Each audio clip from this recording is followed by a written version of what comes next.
Welcome, Shayla, to Your Fab Life. I have the beautiful Shayla with us from Will Packer Productions. Super excited to get into this interview. So, Miss Shayla, you told me, or once you've said that your profession, sometimes a profession chooses you, or you choose the profession. So, what did you mean by that? The profession that I'm currently in literally chose me. I knew growing up that, and once I got like a little bite of the entertainment industry, I knew that I wanted to be successful. And that industry really sparked my attention. I just did not know to the degree. And how I started working with Will, it literally fell in my lap. I mean, I worked with him as a crew member on Stomp the Yard Homecoming. And then 3 weeks before we wrapped, he asked me to come on as his executive assistant, which then turned me into my first film with him was Think Like a Man. So I did not have the passion or the dream to be like, I want to be a filmmaker. This position and opportunity really chose me. Well, it suits you wonderfully. And a lot of times people think they want to do something, and I always encourage people, do internships. You think you want to be in film or TV, producing, directing, but you don't really know what it is. Like, try it out. And I know you kind of got thrown into it because you did music before, you did some other things. So what is, for a layman person, what really is the difference between like a producer and a director? Because a lot of times people kind of get those roles confused in a movie. And I know sometimes people will play both of those roles.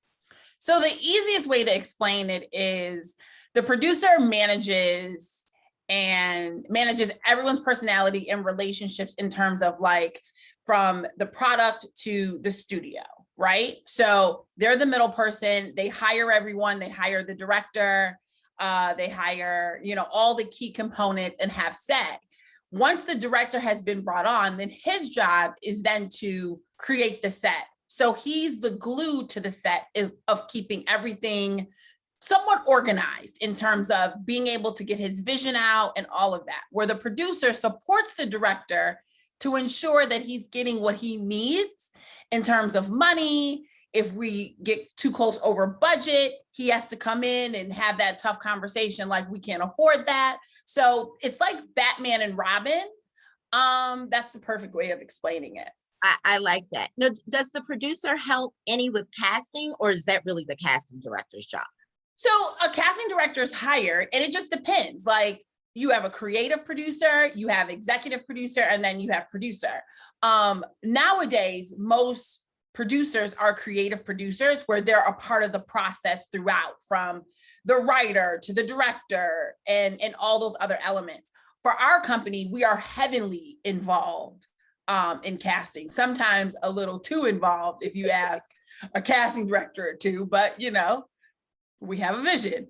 But yeah, so producers are heavily involved in the casting process and just also negotiating with talent managers and reps. Just, if they pass, well, let's talk about, well, why are you passing? Let's see if we can find, a fair dollar amount that everyone will be happy. So it's a lot of negotiating, and it's a lot of, maneuvering. Yes. Well, I think I like the Batman Robin examples. I think people will get that. So speaking of which, tell us a little bit about what you think the most favorite part of your job is versus the most difficult part of your job. So I love what I do. I really, really, really enjoy what I do. And there's so many aspects of my job that I love. I think the one aspect that I don't enjoy so much would be sometimes managing different personalities. And I'm a solutions finder. So I don't want to give me the problem and let's figure it out. I don't want to hear the complaining along the way. And sometimes, that happens.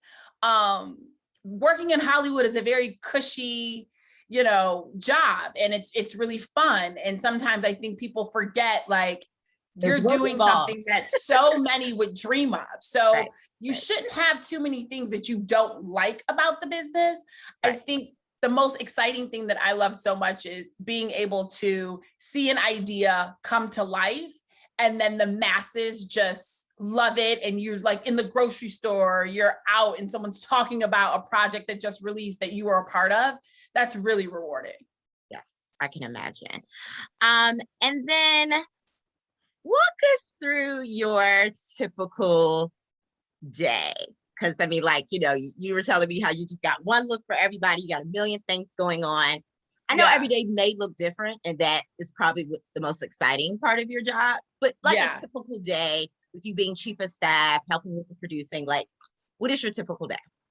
So during COVID, it's now an early 6 a.m. workout with a trainer.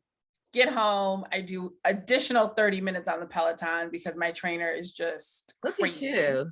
Okay. And then, shower, make a smoothie, and then I roll into my first call this morning was at 8 a.m. So I had this, I had a 9, I have a 10, I have an 11, I have a 1, I'll have lunch at 2. And I try to finish the day like around 6:30. That's when I like close the computer and kind of just like, start to decompress. But yeah, I mean, it's Zoom calls, it's strategy, it's texting with Will throughout the day, it's texting with colleagues throughout the day. We just had a colleague just had a baby on Friday, so I'm preparing to send, a beautiful arrangement and some gifts to the house to welcome, her new baby boy. But then it's also like, there's a whole thing going on, this Kent bill that, he signed, and, there's a lot of productions that are planning to shoot in Georgia this summer, and they're all like, well, maybe not. So maybe we should protest, maybe. Yes. Yeah. And the thing about it is, if we do that, if we don't go there and shoot, then we're giving him what he wants. And we're taking away from those crew members and the resources and the revenue that comes to the state. So we have to be smart about it. There's a lot of private conversations being had. But yeah, I had a call about that in between the 8 and the 9. So it's a pretty full day. But you know what I love? I love that. And I wouldn't expect this any different from Will's production company, that you guys are very thoughtful. You're not necessarily politicians, but you care. You care about how things affect, from the elections to the communities in which you serve, where you bring jobs with the filming. Like, you guys think of the big picture. It's not like, we got to make this money, we got to make this movie. Oh, well, we're not politicians, let's stay out of it. I like that you guys actually care. So it'll be interesting how you guys balance that out. I know there's some appeals going on and something with that law. So who knows, maybe by the time you guys are doing some of your recording, some of your movies and things, that may or may not have been resolved. I know he just signed it, and I think it has to go through some other chamber, because I believe another congressman got on CNN. She's like, it's not over. We still have to, Monday morning, our colleague was arrested. We got to get ready to go in.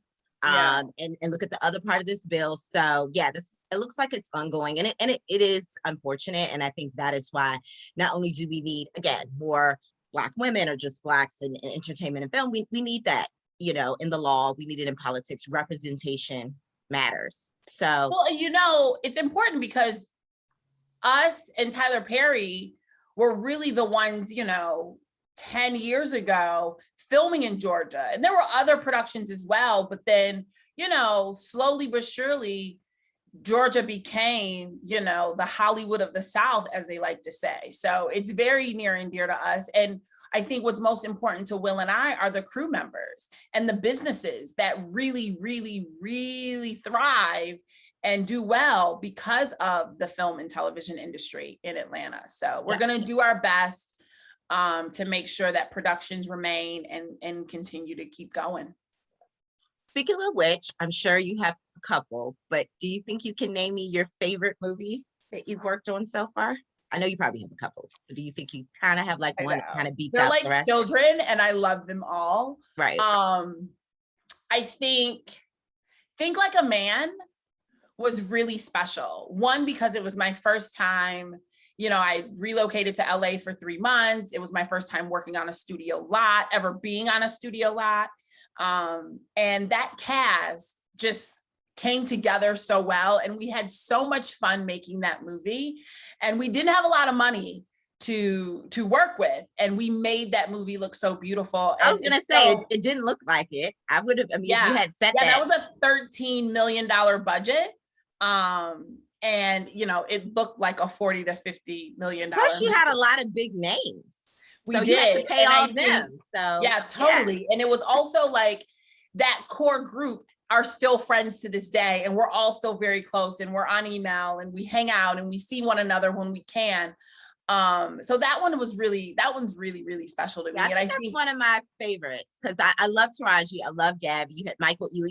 You just had so many favorites, and you don't really get that in one movie where you kind of get all your favorites in one yeah. thing. And then that's when everyone just really also exploded. Like a lot of them were household names, but that movie changed the game. It changed the game for Hollywood as to how movies were made, and you didn't need, hundreds of $millions to make a movie.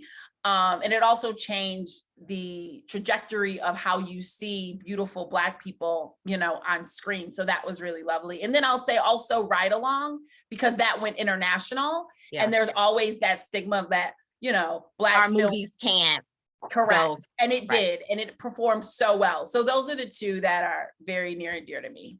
Okay, those are also some of my favorites too.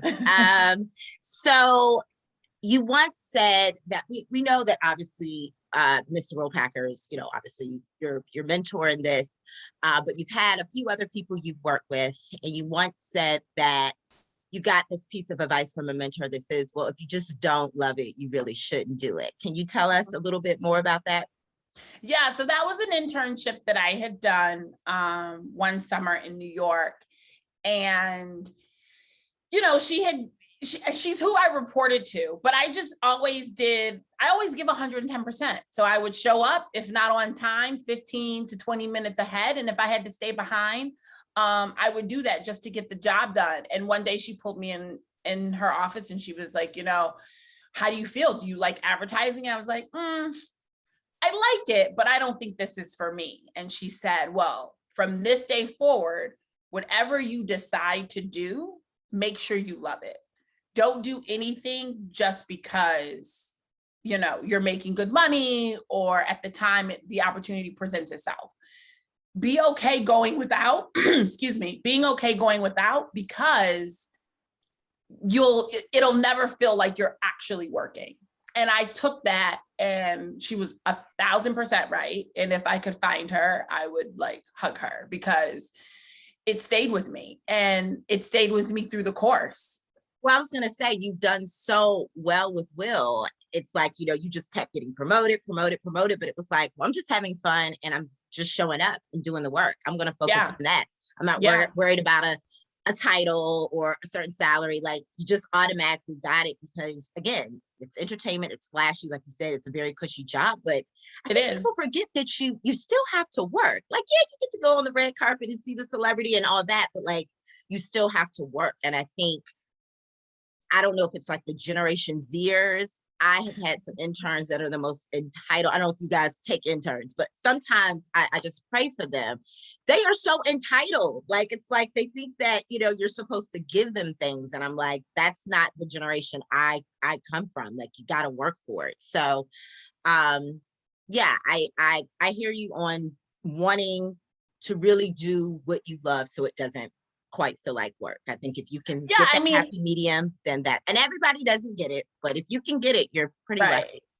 I think that social media has really changed how these, young kids who are interning, because they see all these amazing things happening, but they don't realize that is 10 years in the game. I've been in this business now going on 12 years, and the grind was real. And I'm from the Midwest, and in my personal opinion, Midwesterners just work really, really hard. And all I knew how to do was work. And you give me a task and I'll figure it out. And I stay the course. Even to this day, I still have that mentality, because at the end of the day, the moment you get comfortable is when things change. So you need to remain uncomfortable so you continue to go up, versus being comfortable and starting to slide backwards. And be surprised when you're like, somebody's replacing you. What do you mean? Yeah. Yeah, because there's always someone waiting in the wing. It's just like a race. There's always somebody that's going to be on your back. So Right. as long as you can make sure that you're doing the work, you're always going to go forward. Right.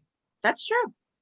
I love the way you put that. I will keep that in mind. That's a wonderful way of thinking about it. So, and we do have, we have an internship program. Due to COVID, we put it on hold, but those are the types of things that when an intern pre-COVID would Right. come into my office and be like, how do you think I'm doing? And then I would be honest with them. Right. Like, here's what you have to do. Look at it as life. Like, I feel like you could be a teacher too. I know. Oh, geez. I You're mean, like, this is A, this is Z, this is how you get to the not doing what you're doing. Yeah. I've had and interns, bless their hearts. literally, and the fact that like you have the opportunity and you have these people who have already done it. Like if I was in anyone's position today, I would be a sponge to them. Not necessarily asking them a million questions, but watching them, watching how they're on a call, watching their movement, all of that. And I just think this, whatever this group, I think it's now, Z. We're at Z now. yeah, they just, they think it's supposed to be handed to them, and they don't take advantage of these amazing gems and opportunities that are literally sitting in front of them because they're just trying to do what they need to do to get on the next task so that they can be CEO at 26. And unless you start your own business, that's not gonna happen. Yeah. Well, audience, you're getting all these gems from Shayla. I know right now they don't have their intern ship open right now, but hopefully in the near future. Do you put it on your website when you guys do open it up? Yeah, I mean, in terms of, we got to get the office open first. Yeah, we got to get a good system going where our staff is comfortable to come in. So hopefully maybe summer of 2022, right. fall maybe, right. But not in a rush because it's got we got to be safe first. Yes, I agree. Now, you mentioned music and advertising. I mean, you've done so much in kind of like the business entertainment world. If you hadn't obviously taken on this position with Will and, you're obviously successful in where you are now, where else where you would have seen yourself in terms of going down the route of doing something else, maybe entertainment related, business related, legal related? I mean, what else do you think you would have seen yourself doing if you had done I that? would love to have started out as a private investigator and then worked my way up to a CIA agent. Wow. That is so funny. Well, we've talked offline about how my mom worked for the CIA for 40 years. So yeah, so I still don't know what she I kind of have a general idea of what she did. Right. I'm like, so you did this thing with the maps.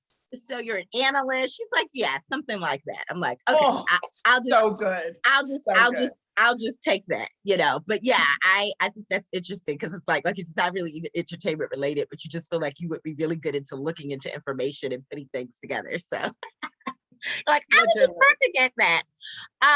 So switching gears and closing out, our viewers can't obviously see you because this is a podcast, but you have beautiful makeup, you have this cool outfit on, almost looking like Janelle Monáe. I love her.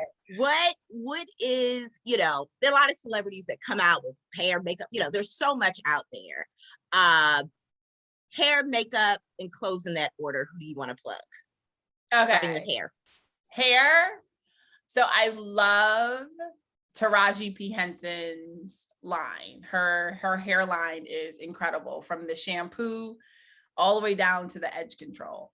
And it's just, she did it right. She took the time. She's in the hair, and you can just tell. Yeah, we've seen all the Instagram videos with the salon in her and on her estate. She has like a whole salon. So, and then my best friend, Fashion Jones, she has a salon in New York called New York City Weave Studio, where she specializes in weaves and wigs and units and all that good stuff. And I just love her hair, and I love the way she installs, and she's so talented and so busy. So those are like my go-to for hair.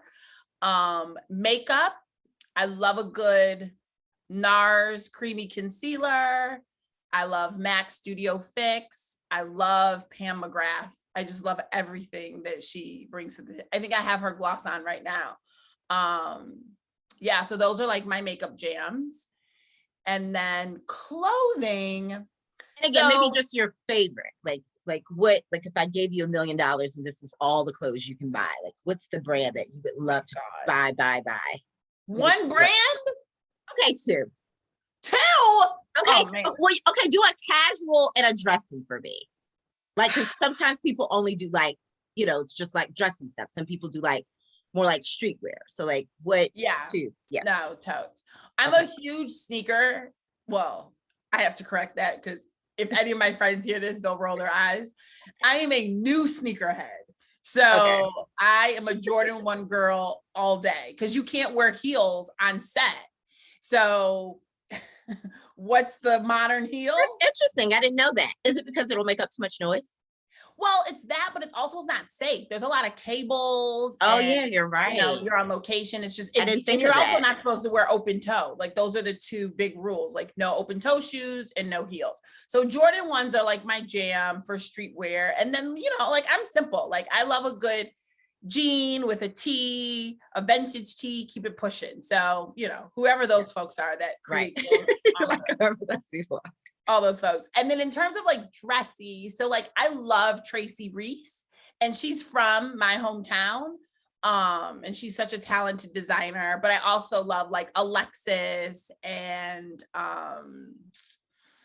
there's so many. Yeah, I know. Because the list can go on and on. If I give you $1 million, but, for work, I do a lot of Zara. Like, because it's practical. Like, yeah, like, and it's perfect for business casual, like because you want to hit that balance. You don't want to be too casual, but you don't want to have like on a full-fledged suit. So yeah, I always tell people very affordable, looks very nice, super affordable. It's funny. I discovered Zara really first overseas. Back in the day, it was more of an overseas brand. I think I was in, I don't know, I did a European study tour or something. I was like, what is this brand Zara? And then when I came back to America, I was like, oh, I see that, their location. So, and now they have Zara Home, which is so dope overseas. Oh, didn't hear that one. Okay, so you put me on to that. I have to look into that. Okay, so 5 things in your bag. If you had to, what are the 5 things you would put in your purse if you, only could choose 5 items? Well, current state we're in is a mini can of Lysol and hand sanitizer. So that's 2. That's 2. My cell phone, ID and credit card go together because you can't have one without the other. Right. And then a lip gloss. Lip gloss. Okay. Those are all good. Simple. And before we close out, can you tell us anything that you guys are getting ready to work on? Anything you can tell us about to come out? And then any sort of like charities or anything you want to plug that you think the audience should know about? Like the list of what's coming out. I got a lot going on. It is so much. So we're in pre-production right now on a movie called B, starring Idris Elba, that we're shooting in Cape Town, South Africa. So that's. Are you going to Cape Town? Are you going? I will be going towards the end of the production. Yeah. Interesting. I want to go to South Africa.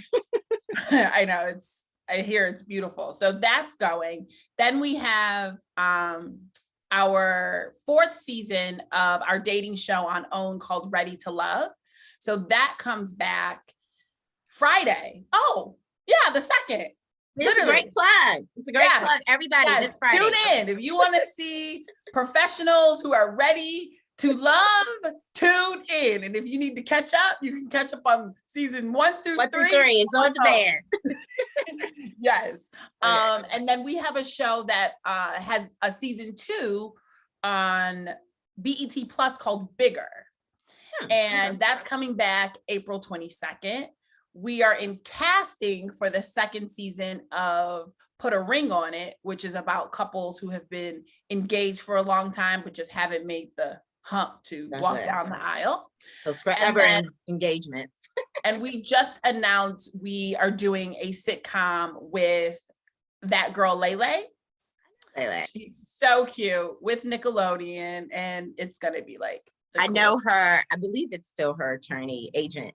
She's also a sports agent, Nicole, her attorney. So yeah, that's one of her clients. She's so dope. And then we have like 4 or 5 more productions that'll probably be a go summer going into the end of the year. So we're You guys are just super, like super, TV, super film. busy. You guys are everywhere. So we will stay tuned to look for you guys everywhere. I'm super And then, excited. you can always go to, if you're looking to see when something's going to drop, you can always go to our Instagram page. Yeah, I was gonna say you guys are pretty good. WillPackerProductions.com. You guys update it. We Yeah. keep it current. We definitely keep it current. And then in terms of charities, there's one that's really near and dear to my heart, St. Anne's, which is it's like I won't say it's a group home, but it's a transitional home where young women who have kids are coming out of the foster care system and, they're being set up to live on their own. So they help them get job placement, help them to literally teach them how to take care of their kids properly. Because, there's a lot of trauma there. And then within that organization, my friend Katira Brown developed Breaking Bread, which is a foundation where her and her chef friend Courtney teach these girls how to cook healthy meals for their kids. So due to COVID, it's been really challenging. They've been doing it via Zoom, and they make sure that they have all the equipment and the food, to cook these meals. But prior to that, it would be like a full situation where the girls would be in the kitchen cooking, they would set the table, and then everyone, including the kids, would sit down and eat together. So it's so amazing, and the kids are getting so much out of it. Some of the girls have just fallen in love with cooking and have been able to assist Courtney and assist other chefs with private events and things, which is really fun.